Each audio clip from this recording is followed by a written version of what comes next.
Nah, seperti ini. Nah, semakin dekat, ini mungkin ada twisting di sini. Jadi kita bisa tahu untuk ininya posisinya. Kalau diputar kan dia langsung nyala lagi. Ada lampunya juga di sini, jadi kita bisa tahu posisi kabel di dalamnya.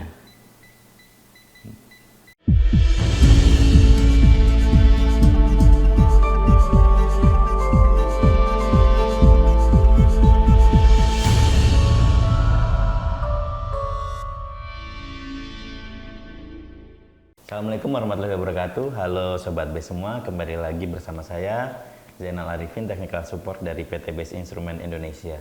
Nah, untuk pertemuan kali ini kita akan membahas salah satu klem ampere murah meriah, tapi dengan kualitas yang sudah tidak diragukan lagi.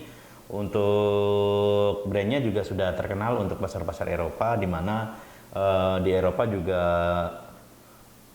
produk ini sudah menjuarai penjualannya di sana.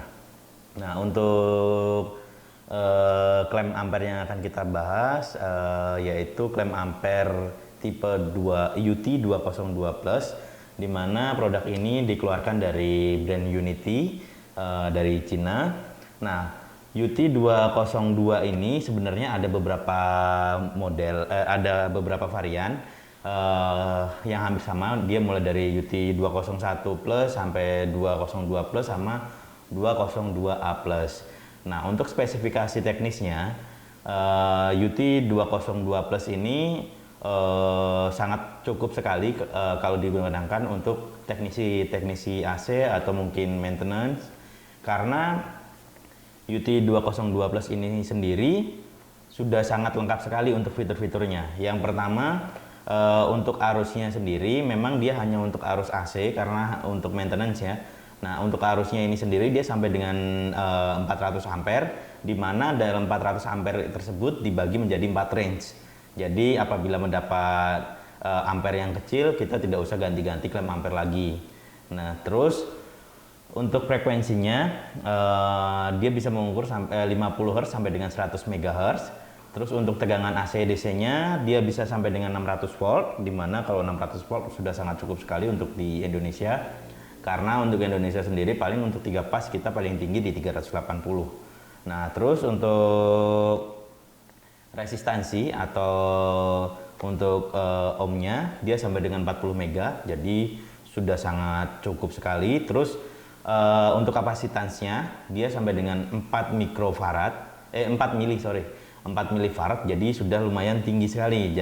Karena kalau untuk kapasitor itu kalau 4 mili jarang sekali kita temui sudah sampai mili, paling mikro yang paling banyak. Nah, terus untuk fitur tambahnya yang membedakan di sini, dia sudah dilengkapi dengan pembacaan temperatur. Nah, untuk temperaturnya sendiri dia bisa sampai dengan minus 40 sampai dengan 1000 untuk dalam satuan Celcius. Kalau Fahrenheitnya minus 40 sampai dengan 1832 derajat. Nah, untuk fitur lainnya dia sudah dilengkapi dengan NCV function, di mana kalau NCV ini atau non contact voltage, kita bisa mengecek dalam line tersebut atau dalam kabel tersebut ada tegangan atau enggaknya yang mengalir. Jadi apabila kita mau mengecek kabel itu ada yang putus atau ada enggaknya tegangan, kita tinggal tempelkan ujung dari klem ini sendiri di isolator dari kabel yang akan kita tes. Nah, untuk function-function lainnya dia sudah dilengkapi dengan backlight, terus display countingnya sampai dengan 4000, terus dia sudah dilengkapi dengan sertifikat atau uji drop test dari ketinggian 1 meter. Nah, ini sudah jarang sekali kalau kita temui klem ampere yang murah-murah di bawah 600 ribuan dengan spek seperti ini, dimana dia sudah ada backlightnya, sudah ada pengukuran lengkap, dioda juga bisa, continuity bisa, terus temperatur bisa, NCV bisa. Nah, ini jarang sekali kita temui. Nah, ini pasti untuk rekan-rekan semua yang diragukan mungkin masalah keakurasiannya. Nah, untuk keakurasiannya nanti akan kita coba dengan alat standar, dimana kalau alat standar ini sendiri sudah tertelusur ya. Jadi untuk rekan-rekan biar lebih ini lagi lebih pasti untuk melihat hasil pengukurannya. Nah, langsung saja kita ke alatnya. Nah, untuk packagingnya seperti ini, dimana untuk packaging luar depannya ini sudah ada printan dari atau bentuk gambar dari Unity 200 series ini sendiri. Terus di sini ada keunggulannya, dimana dia di sini sudah ada kelebihan-kelebihannya. Misalkan di sini ada ukuran LCD-nya yang lebih lebar, terus ada pengukuran kapasitas, terus dia sudah True RMS juga. Terus di sini juga sudah ada cuman keterangan untuk fitur sudah dideteksi proteksi juga. Terus untuk AC voltage frekuensi yang ini, terus di sini ada NCV non kontak voltage-nya. Nah, ini yang bisa membedakan netral dan line. Ini menggunakan probe hanya untuk seri 202A+. Nah, untuk 202+ itu belum dilengkapi dengan fitur yang ini. Nah, di sini ada untuk proteksi overcurrent. Oke, langsung untuk tampilan sampingnya hanya seperti ini, dimana untuk di luaran ini dia tidak ada serial numbernya, dan serialnya hanya ada di dalam alatnya saja. Nah, untuk belakangnya ini ada spesifikasi teknisnya. Terus untuk yang di atasnya ini ada untuk tipenya. Oke. Nah, untuk di dalamnya kita dapatnya seperti ini, dimana dia sudah dilengkapi dengan soft case berupa tas kain seperti ini yang sudah anti air ya. Terus di dalamnya nanti alatnya seperti ini. Dia di sini ada karetnya, jadi untuk alatnya ini biar nggak gerak-gerak. Terus di sini kita dapat thermocouple atau sensor temperaturnya. Terus sama kita dapat probe. Nah, untuk probe-nya mungkin kalau teman-teman mau mengganti dengan kabel yang lebih bagus bisa ya. Karena ini kan brand murah meriah, klem ampere murah meriah, pasti nanti klemnya ini riskan untuk putus. Terus di sini ada manual booknya. Nah, manual booknya hanya 1 lembar saja seperti ini. Untuk sertifikat kalibrasi dan lain-lainnya nanti dari pabrikan tidak ada. Kalau rekan-rekan mau menambahkan untuk sertifikat kalibrasi bisa dimintakan ke kita. Oke, kita langsung ke alatnya. Nah, ini untuk tampilan alatnya seperti ini, dimana di bawah masih konfigurasinya masih sama dengan klem ampere yang lainnya. Di sini ada port untuk probe tegangan, terus temperatur, kapasitas, resistan, dioda, dan frekuensinya. Nah, ini port untuk kamennya. Terus di sini dia sudah dilengkapi dengan tombol relatif. Jadi nanti pas pembacaan untuk tegangan atau resistansi, di mana dia tidak zero, kita bisa merelatifkannya dari sini dengan cara menekan tombolnya ini. Terus di sini sudah ada function untuk minimum dan maksimum. Nah, terus yang sebelahnya lagi ada data hold dan untuk backlight. Nah, jarang sekali kan kita menemukan klem ampere yang murah ada backlightnya. Nah, ini sudah ada backlightnya juga nih. Terus sudah True RMS juga. Terus yang di sini tombol kuning ini hanya untuk pemilihan function-function yang ditandai dengan warna-warna orange di sini. Nah, di sini kayak di tegangan AC dia ada pilihan untuk DC juga, terus ada pilihan untuk frekuensi juga. Nah, ini di continuity ini ada function untuk kapasitas, dioda, dan resistance. Nah, untuk temperatur untuk merubah di Celsius atau di Fahrenheit. Terus yang di sini untuk di ampere. Nah, ini untuk ampernya ini sendiri kita bisa mengukur sampai ampere kecil sekali ya. Soalnya di sini untuk range-nya dibagi nggak auto range, dimana untuk pengukuran yang nilainya kecil dia lebih akurat. Nah, ini untuk ampernya ini sendiri ada pilihan untuk penunjukan frekuensinya nanti. Terus di atasnya di sini ada untuk NCV. Nah, untuk NCV ini sendiri sensornya nanti kita dari ujung sini. Nah, yang ditandain ini nanti untuk sensor NCV-nya. Oke, untuk di sini di samping ini hanya untuk pembukaan jauh seperti ini. Jadi jauhnya yang main yang lurus, bukan yang belok. Kalau biasanya kan jauh yang main kan yang beloknya, kalau yang ini yang lurusnya. Jadi enak kalau memasukkan ke kabel-kabel yang sempit. Jadi kita bisa ngambil seperti ini. Nah, untuk tampilannya ya seperti ini, di mana untuk di AC-nya bisa 3 digit untuk nilai yang kecil, dimana kontingnya tadi sampai 4000 ya. Nah, kalau kita hidupkan backlightnya seperti ini, jadi lebih detail atau lebih jelas untuk tampilan displaynya. Nah, sini kita coba untuk pengukuran DC dulu ya, DC voltage, atau mungkin kita coba dulu untuk ini ya, untuk suara buzzernya dulu di continuity. Nah, soalnya kan kalau teman-teman teknisi kan paling banyak yang dicari ini, kalau buzzernya atau continuity-nya nggak bener, nggak kenceng, nanti nggak seneng lagi sama ininya, sama alatnya. Nah, ini kita coba dulu untuk continuity-nya bagus atau enggak suara buzzernya.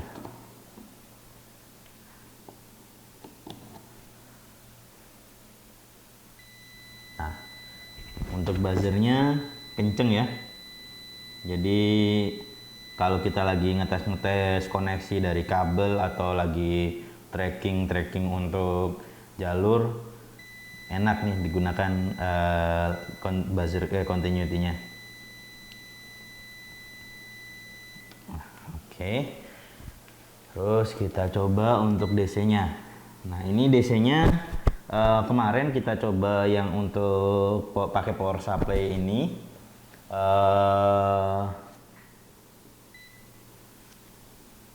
Nilai 30-nya kemarin 30 lebih ya. Kita coba pakai multimeter ini, nilai 30-nya berapa?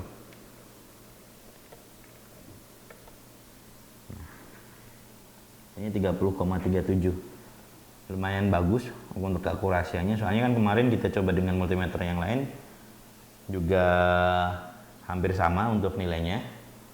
Terus untuk 5 voltnya kita coba di sini 5,09, bagus juga untuk pengukurannya.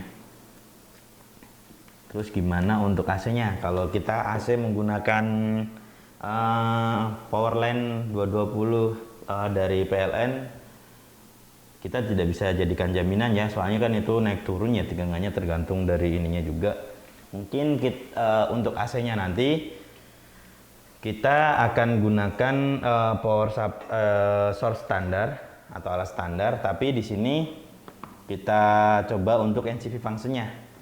Nah, untuk penggunaan NCV-nya, nah ini kabel ini sudah ada tegangannya 220. Nah, untuk cara penggunaannya kita tinggal pindah pilihan ininya ke NCV. Nah, nanti kita tinggal tempelkan ujungnya ini ke kabel yang sudah bertegangan.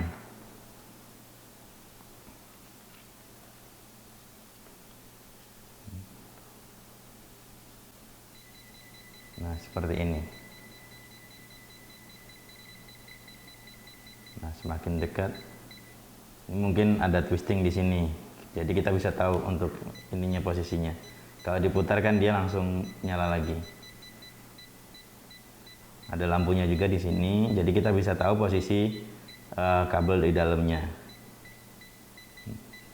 Semakin dia segaris lurus sama kabelnya, dia lebih tinggi untuk nilainya, atau lebih cepat juga untuk kedipannya dan suaranya juga. Oke, nah ini untuk temperaturnya kita coba juga di sini. Nah, masa iya sih klaim ampere harga di bawah 600.000 sudah ada temperaturnya. Nah, kita coba nih di sini biar teman-teman nggak penasaran.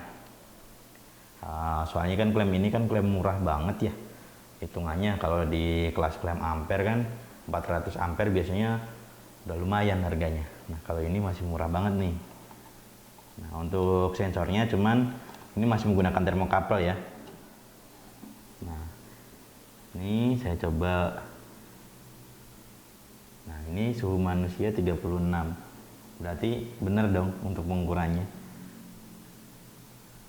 Nah, kalau suhu ruang emang di sini lagi agak panas banget ya, soalnya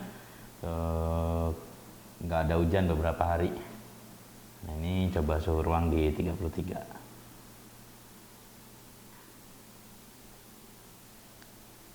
Oke, langsung saja kita coba untuk function lainnya dengan menggunakan alat standar ya.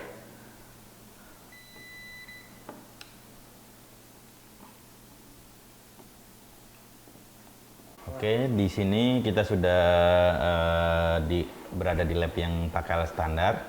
Nah, untuk yang kita coba pertama di ampernya ya. Nah, untuk ampernya di sini kita menggunakan alat bantu current coil. Nah, ini untuk pengalinya 10 dan ini untuk display settingan kita. Nah, pertama kita coba di 0,4. Nah, 0,4 kan berarti 10%-nya dari 4 ampere. Nah, kita coba dulu bagaimana untuk hasil pengukurannya. Nah, di 0,4 ini terbaca 0,379. Jadi bagus sekali ya untuk pengukuran range kecilnya juga. Soalnya kan ini sensornya sampai dengan 400. Jadi terbaca segini sangat bagus sekali. Nah, terus kita coba kita naikkan untuk 4 ampere, berarti kita setting di 0,4. Oke. Nah, 4 ampernya terbaca 3,9.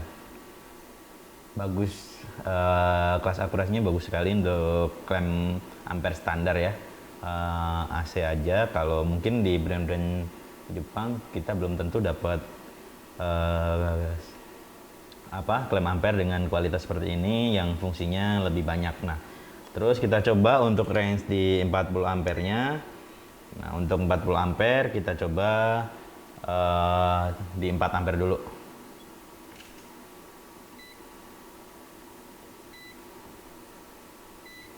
Nah, 4 ampernya terbaca 3,91. Jadi hampir sama dengan di range 4 ampernya tadi. Oke, kita naikkan lagi. Coba saya setting di 4 ampere. 4 ampere berarti nanti jadinya 40 ampere ya. Saya rubah dulu portnya. Oke. Nah, 40-nya bagus. 40,09. Jadi ininya nilai koreksinya cuman 0,09. Jadi bagus sekali untuk keakurasiannya. 0,1 lah. Masih ini.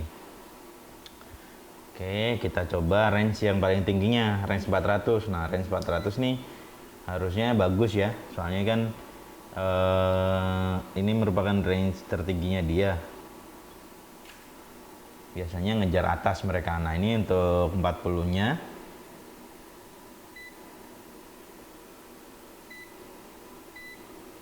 Nah, range 40-nya dia di 39,7. Nah, coba kita setting untuk range atasnya. Berarti kita setting di kalau ini paling di 200 coba. Soalnya kita kalau kita menggunakan pengali 50 nggak muat jauhnya, jadi kita hanya bisa menggunakan pengali 10. Coba saya setting di 20.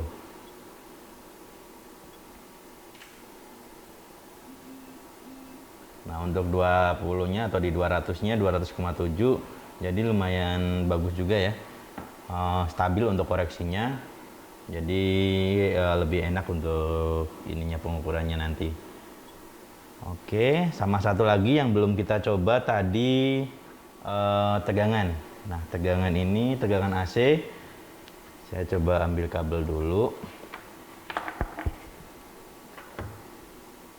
Ini untuk kabelnya di sini.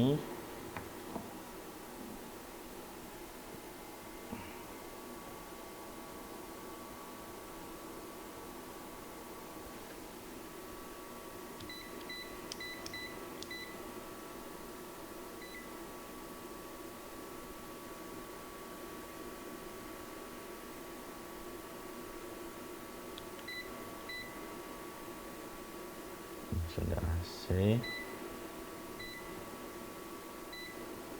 Oke, sebentar saya coba di yang kecil-kecil dulu, coba di 10 volt 50 Hz.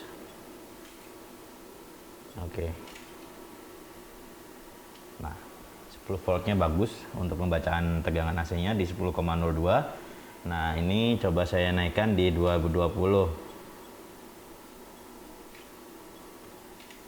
Nah, untuk nilai 220-nya terbacanya di 220,4. Nah, ini belum dijumlahkan dengan koreksi dari alat standar ya. Ini baru ininya aja. Di 220,4 ini sangat bagus sekali untuk klep ampere standar ya. Koreksi cuma 0,4 kan. Bagus sekali. Nah, ini 380 coba.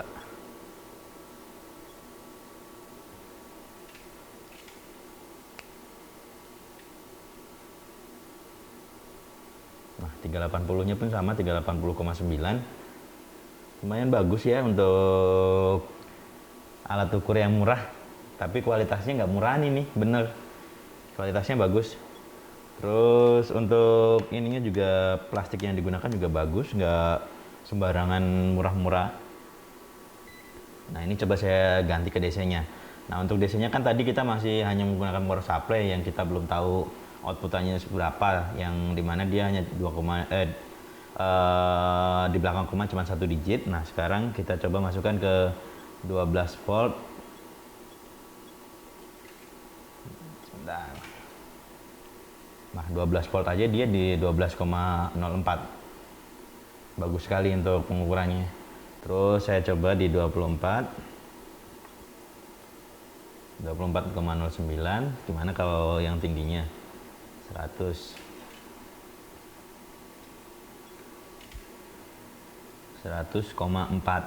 Jadi untuk kesimpulannya, untuk pengukurannya akurasinya lumayan bagus ya jika dibandingkan sama brand-brand lain. Kalau brand lain kan mungkin yang dari Eropa atau dari Jepang kan harganya nggak mungkin segini untuk klem ampere atau multimeter yang speknya kayak gini. Pasti harga mereka jauh lebih di atasnya. Mungkin satu barang dengan spek yang sama, tapi dari brand Eropa atau Jepang mungkin dapat alat ini 2 atau 3 unit.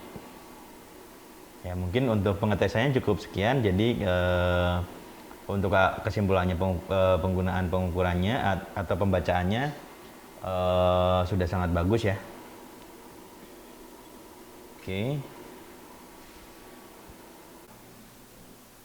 demikian tadi untuk hasil review kita atau hasil pengetesan kita menggunakan alat ini.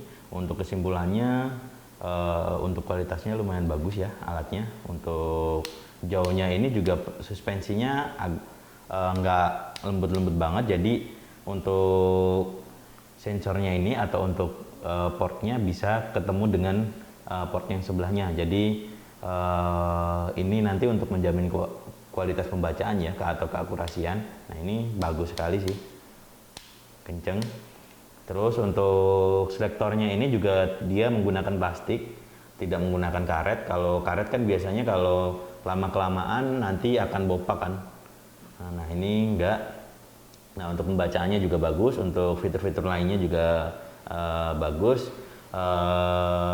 Untuk keseluruhannya recommended lah untuk alat ini. Nah, mungkin cukup sekian untuk review dari kami. Apabila ada salah-salah kata mohon dimaafkan. Nah, untuk apabila ada kebutuhan dari rekan-rekan mengenai alat-alat instrumen, bisa kontak kami melalui WA berikut atau nomor WhatsApp berikut, atau mungkin bisa menghubungi melalui email di sini, nah, atau website kami yang ada di sini. Nah, cukup sekian. Wabillahi taufiq wal hidayah. Wassalamualaikum warahmatullahi wabarakatuh.